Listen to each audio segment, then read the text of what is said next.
Hello and welcome to another episode of Daily Market Mastery with me, Christian Rauchenwald, on this too sunny Monday. Just a second.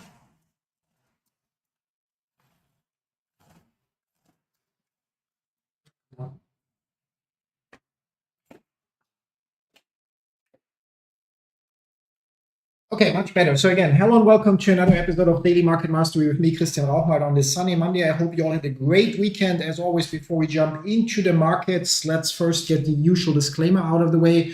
Everything that I share in today's live stream / video is my personal opinion and in no way financial or professional advice of any kind. You should always do your own research, consult certified professionals, draw your own conclusions, and make your own decisions. Besides that, all the tools that I'm using, so the broker, the charting software, the strategy I'm following, that one, are all linked in the video description down below. And the one thing I truly recommend, if you haven't done so, is go and check out the Elliott Wave Principle, which you can read online for free when you're using the link in the description below. Now, with all of that said, we can jump and take a look at my portfolio, and we'll see that we have again another break-even start into the day.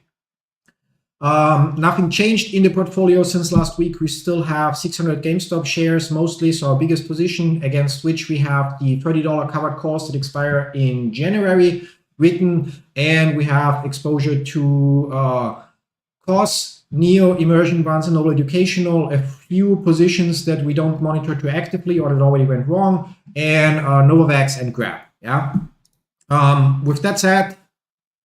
With that said, if we look at the chart, I mean, our biggest play, as mentioned, is GameStop. We are right now, based on my expectation, we talked about it last Friday, so we are, in my opinion, we finished the first wave, second wave, third wave, exactly at the 561.8 extension here, and are now in wave 4 down. Now, based on Kennedy channeling technique, we are also in wave 4 down, and we are basically considering that this here might be a leading diagonal, wave 1, wave 2, wave 3, wave 4, wave 5, followed by three-wave corrective move A, B, and C that reaches the minimum target. So minimum target for that wave C move up here was 30.11, and we reached 30.16, and giving us the option. So at least based on Friday, the option was either just a second, there are a few things in the chart. Either that we still get another push up here because that move was quite fast and short, which appears to not be the case, but which marks this as the official end of wave B, and then marks this as wave A. No, wait, up. We have two on the, so I have two of the same. 1 second, that one can disappear. So which marks actually this here as the official end of wave A, where we have basic 1, 2, 3, 4, 5. Yes, wave A. Then B potentially finished here, and we're right now apparently in the progress of wave C downwards. That should then potentially finish, ideally, in my opinion, at the 61.8 retracement, which would play out nicely for our January 17th call options, because that would mean that we are currently still going down somewhere till here. So we can see around Christmas time, roughly plus minus a few days before we start the next wave upwards. And with some luck, we will finish, or we will still be below 30, but in an upwards move on January 17th, which would mean the options expire worthless. I just get to pocket the premium, and then from there we can write higher call options for better premium again. But we'll have to keep an eye on it. Now we'll have to, or we can get rid of a few things here on the chart to simplify the process. We also don't need the 0% level here. And then just a second here, we also reached our almost the 100% target. So we can get rid of this and this. So when we zoom in, the picture becomes a little bit clearer. So we have here wave 1, wave 2, wave 3, wave 4, wave 5. Minimum target for the wave 5 was the 61.8 expansion level that we went through. We almost reached the 100% level. And then we have wave A, wave B, wave C potentially. We would, however, I'm not ruling out a potential last move upwards here, but from the looks of it, we have here finished A, B, C move. Confirmation would be if we break the level here. So if we break the low at 2680, then we can be relatively sure that this is indeed the end of wave B, and that we are right now in our wave C move down. As for the target area for wave C, we can check what we get when we apply an expansion for wave A and wave B. And then we just drag it out here, and we can see that our target areas would actually support the 61.8 retracement as well. Minimum target would be this here. However, the wave C should make a new low, so we should at least go slightly beyond the 50% retracement level, but ideally we will actually touch the 61.8. Now again, zooming out so we keep the bigger picture in mind and moving on. Before we look at the other stocks, let's take a look at crypto. Bitcoin is doing nicely based on our labeling. Looking at this, it looks like I said, like we had a flat correction here, A, B, C, although it didn't make a new low, it fits the requirements, and are now in the next impulsive pattern upwards. Our target area here is 120,000 per Bitcoin, where we would take profit and then wait for a re-entry. Visually, we can see with the naked eye, well, this here is hard to see as wave 1, wave 2. We can here with the naked eye see 1, 2, 3, 4, and 5. So we apparently have an impulse finished here, and it looks like we here have the next 1, 2, 3, 4, 4 maybe not finished, and 5. So there should now be some upside before we get the next correction and so on. So it will take a couple of, we're looking at a 4-hour chart, it will take a couple of weeks for us at least to get to our target area, but that's still going to be okay. We're going to look at around 20% profit on the trade. If we are right, if we're wrong right now, yeah, where would I put the stop loss? Theoretically, one could put a stop loss at the low here at 99,235. However, depending on how this pattern plays out, it's possible that we retrace a little lower and then go up further. So the in quote secure stop loss would be at the low here at 92,055 now. However, yeah, I'm not going to set that because that would mean closing at a small loss. Whereas then there is the potential that I just have got something wrong here. But overall, Bitcoin develops quite according to our plans. So yeah, that's nice. Looking at XYO is moving, hit the minimum target for the downward move, and again hit the 38.2 retracement. I'm not sure. So here we went to 0.02271 and here we were at 0.226. So this is actually a lower point. It is possible that this is now the end of this correction and we're now in the upwards move. Theoretically, we could consider taking profit from our Bitcoin trade and switching to XYO instead. Because if there is a fifth wave move, that fifth wave move would be, do we have it on the chart? That's for the downwards targets. We don't have it on the chart. That fifth wave move, if I didn't make a mistake along the way, would actually have an incredible profit target of, if that is the end, as we can see here, of around, what's that, 300% minimum target. We're going to wait for now to see how it develops. If we break the level here at 39.03, so or 0.03903, then I would consider switching, even though it means already missing out on 50%, but then we have at least some kind of a confirmation that we're already on the upwards route. Other than that, I still consider it possible that we go a little bit lower here. Yeah.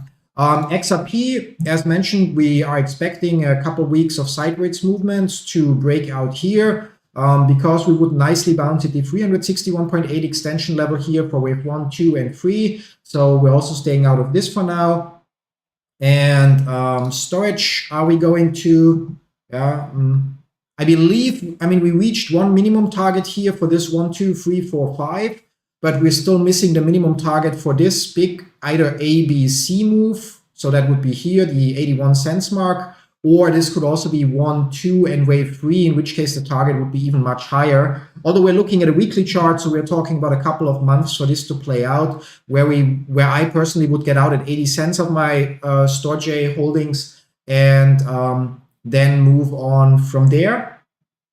And yeah, we could at some point bother to try to label this a little bit more accurately, but visually it looks like we have a 1, 2, 3 not finished, or 3 might have finished here, then 4, and then we get a wave 5. So, or we have, as I said, 3 not finished is also possible. Either way, I still think that the minimum target here will happen in the next couple of weeks and months. Stop loss would unfortunately need to be down here at the 25.97 cents mark. But yeah, so much about the crypto parts that we're currently holding minor positions in. Moving on, Barnes & Noble Educational continues to climb further up. We've been very, very good at labeling and determining the right points for us. We entered here, we entered here, and we entered here. So we also, to be fair, bought a few shares here, so a little bit too early. But overall, we can see the tendency. We also now made a new high, or not here. Our high was 1378, and here we are. Oh no, same point so far. Theoretically, this could be some weird 1, 2, 3, 4. 4 would need to be here, 5. But I think we're not done yet. So this part here, labeling this part, I'm not 100% certain what's going on yet. But overall, we are bullish. That said, with this being at 1378, if we make it to 3079, we would finally have confirmation that this is indeed ABC finished and the next 5 waves up. Other than that, there was still the possibility that this is ABC, ABC, A, B, and C further down. But I think we can already rule that out, although we would only be 100% sure in quotes once we reach the 1379. Yeah, so our Barnes & Noble position, not sure why it's not showing on the chart, but let's actually reconnect Motive Wave real quick, 1 second. And I can have a sip of Apfelschorle in the meantime, while Motive Wave fires up again.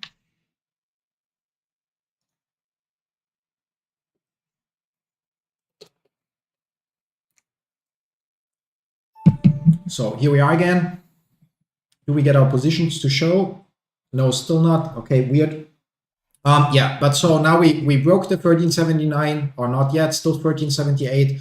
But yeah, so I'm still further bullish. If an entry right now makes sense or not, you have to decide it for yourself. But yeah, Elliott Wave helped us quite accurately enter most of our positions here, here, and here.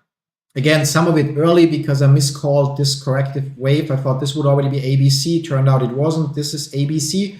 Yeah, anyway, so we're keeping an eye on it. We don't have a take profit there, do we, for Barnes & Noble? Oh, no, we have it, 1710, yeah. So based on the assumption that if we zoom out, based on the assumption that this here is wave 1, wave 2, then wave 3 target would be at 17.10, so which we can already move further. Then we would get a wave 4, and then we would get a wave 5. So we obviously, it's also possible that we shoot through the 1710, in which case we miss out on the upside to the next target areas. But I rather take the profit and then wait it out in quotes, because if this will mark the end of wave 3, it will be followed by a correction, and then we would have to wait out this entire move, and then for the upwards move, that does not have to go that high. So oh, yeah, that's based on this pattern here. Sorry, we don't have that on the chart. So 1, 2. We could actually, oh, no, wait. Here we have this. Okay, so we have the option that this is, sorry, slight misunderstanding on my own side from the labeling. On one end, we have the option that this is A, B, and C, whereas wave C would have the target at 1419, minimum target, and maximum at 19. And then the other aspect we are currently monitoring is that this is wave 1, wave 2, and wave 3 in progress. Although wave 3, as I said, could be finished here, and we would have 1, 2, 3, 4, and 5. Then we get another correction and we get another push up. We'll keep an eye on it. So it's possible that this target area will not hold up, that we will have to adjust as we go. But for now, that's still what I see as the most reasonable target area to set to take our profit. Moving on to grab, yeah, not much changing here on the weekly chart. We might currently see another ABC 3-wave corrective move before we go further up. Our target area is here, but we anyway only hold a $50 call option. So either we'll finish this, either that option will in January 26th be worth a couple hundred, so a decent payout for $50 risk. Or this turns out to be an A, B, and C move followed by further downturn, and I'll have to mark it as a $50 loss. Either way, visually that already looks promising as a 1, 2, 1, 2, 3, 4, 5. Then there's like the basically 1, 2, 3, 4, and 5. So I think there's more upside to come, but only time will tell if we're right here. Immersion. last time already broke the level we were waiting for. So right now we should be in the next upwards move. We will have to redo this labeling. We're not going to do it today because I have a little bit of a backlog to catch up with other tasks. But so far we'll stay bullish, and our few shares, our astonishing 50 shares that we hold in immersion, we just keep holding them. Costs still moving sideways. We're still waiting for a break here or a break here to confirm either A, B, C, correction finished, we're going up, or correction not finished, we're going further down. NEO is in an area that's like a little bit mad because I believe that the bottom is in here, and that's where we increased our position to a full 100 shares. Stop loss would need to be here at the low that we had at 3.68. So I believe that we're about to get 5 more waves up. We had a promising start here, but a bigger corrective move here. So I'm not 100%, or we cannot be 100% sure yet. However, right now with the retracement, it actually marks a decent area for a potential re-entry or first entry, in my opinion, because the wave 4 point is actually, here we got to 428 and here we are at 431. So wave 4 point is actually here. No, not this one. This one is fine. Wave 4, sorry, that one here. God. This one here is over there. So I believe it's like this, 1, 2, 3, 4, and now we're about to get wave 5, and we can see the profit targets are quite substantial. Right now, an entry might make sense because one could have the stop loss as close as 428. So there's like less than 20% risk with more than 100% upside. Novavax moving up, although not sure if it will move up fast enough. I believe we're looking at the next wave 1, wave 2, and should now have a strong upwards movement. However, it would need to be fairly strong to salvage the $20 calls that expire in January that I'm holding here. I don't think, or I'm not looking here anymore to make a profit. I'm just trying to see if we get a strong enough upward movement to close them at best, maybe break even, or at least for a smaller loss. And with that, we actually are through with our usual analysis. On many of the other things, unfortunately, we don't have a labeling at the moment because I mistakenly a couple of weeks ago deleted all the forecasts. For the NASDAQ, from what I recall, we have a profit target. It should be marked somewhere still of around 24,000. So there's still an almost 10% upside there, in my opinion, before we'll get the next corrective move, or like bigger corrective move. Let's put it like this. No, we don't have the labeling on the chart. Yeah, it's simply based on this. This likely is a wave 1, 2, which means, so if we throw this here on the chart, we're likely looking at wave 1, 2. Now, potentially, if we right now bounce, that would be sufficient. However, I believe that we will reach the usual. Actually, here on this on the micro NASDAQ futures, we're actually looking at a target of 25,566 for this, basically 1, 2, 3. There will obviously be corrections in between, even if I'm right, but overall, I believe that that's where we are heading before we get the next bigger correction that would basically, similar to this, like eliminate a couple thousand points in one go. The only other option would be if that is some kind of flat correction, so A, B, C, and this would be the start of the new wave in some form, but that would actually only mean that our targets would be in a similar area. Then we would look based on roughly this here. But again, that's just guesstimated.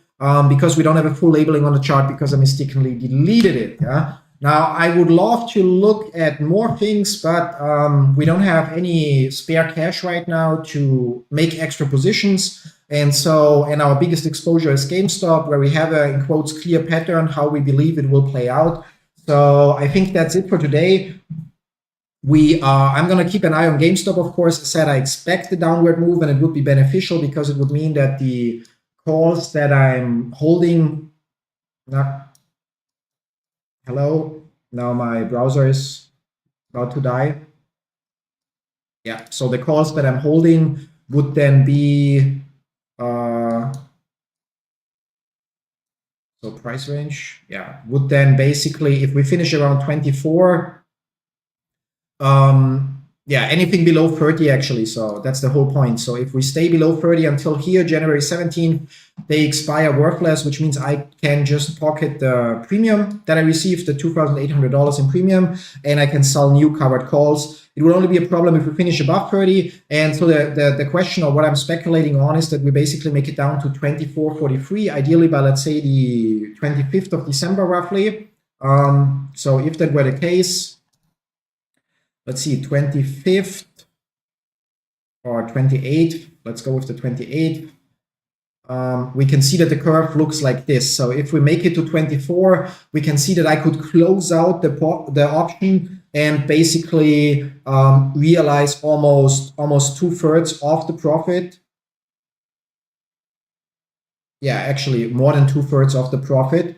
And with that, we eliminate the risk that by January we're actually above 30. So we'll have to keep an eye on that. Right now, I'm going to move that away again. Right now, our calls, or those calls, as we can see, are $1,400 in profit. So if I would close them out now, I still would have to pay another $1,500 to buy them back.